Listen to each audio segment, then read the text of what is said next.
పచ్చి కొబ్బరి రైస్ అయితే ఎలా చేసుకోవాలో ఇప్పుడైతే చూద్దాం. చాలా సింపుల్గా చేసుకోవచ్చు. పచ్చి కొబ్బరిని అయితే తీసుకున్నాను. దీన్ని అయితే సన్నగా తురుముకుందాం. ఇప్పుడు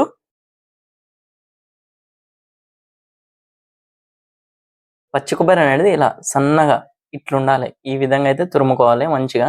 ఎక్కువ దొడ్డుగుడ్డు ఉండొద్దు. అండ్ ముందుగా అయితే మనమైతే ఇలా ప్రిపేర్ చేసి పెట్టుకోవాలి. కొద్దిగా కొత్తిమీర అండ్ కొద్దిగా కాజు, ఒక 4 పచ్చిమిర్చి, కరివేపాకు అండ్ కొబ్బరి ఇవైతే పక్కన పెట్టేసుకుందాం. 2 స్పూన్ ఆయిల్ పోసుకుందాం. కొద్దిగా జీరా వేసుకుందాం.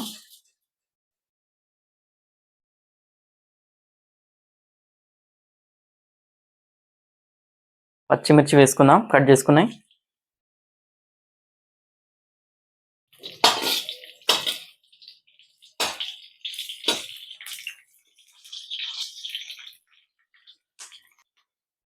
కరివేపాకు వేసుకుందాం.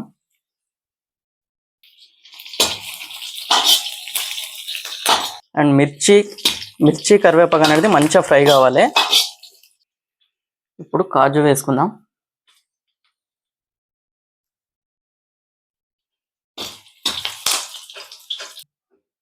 కాజు అనేది ఇలా మీడియమే ఫ్రై కావాలి. మొత్తం ఫ్రై అయితే ఏంటంటే మాడిపోతుంది అనమాట. తురిమి పెట్టుకున్న కొబ్బరి వేసేద్దాం.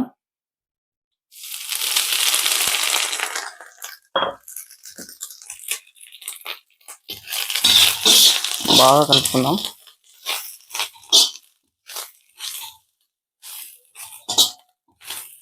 కొబ్బరి వేసేటప్పుడు స్లో ఫ్లేమ్లో పెట్టుకోవాలి గ్యాస్ అనేది, ఎందుకంటే ఇది మాడిపోతుంది అనమాట. మాడిపోకుండా చూసుకోవాలి, మనం కలుపుతూ ఉండాలి. రైస్ వేసేసుకుందాం.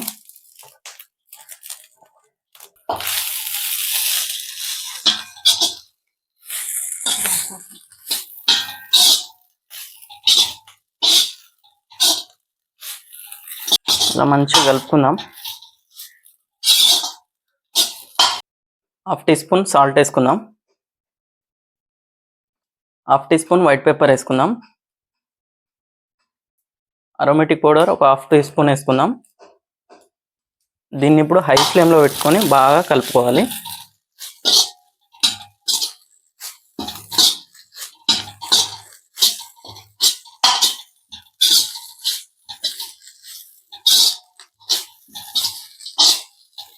ఈ కొబ్బరి రైస్ అనేది చాలా సింపుల్, మీకు చాలా ఈజీగా చేసుకోవచ్చు. చాలా తొందరగా అయిపోతుంది. పిల్లలు కూడా చాలా ఇష్టంగా తింటారు. ఇదైతే ఎక్కువ కారం కూడా ఉండదు కాబట్టి మనం దీంట్లో కారం కానీ మసాలాలు కానీ ఏ వేయం. మనం only white paper and aromatic powder ఈ రెండే యూజ్ చేస్తాం.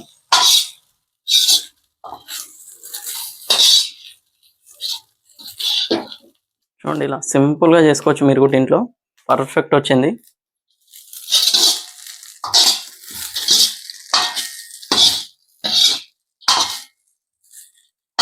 దీన్ని ప్లేట్లోకి తీసుకుందాం. మన కొబ్బరి రైస్ అయితే రెడీ అయిపోయింది. మీరు కూడా ఇంట్లో ట్రై చేయండి. పిల్లలు కూడా చాలా ఇష్టంగా తింటారు. లైట్గా పైనుంచి కొంచెం కొత్తిమీర.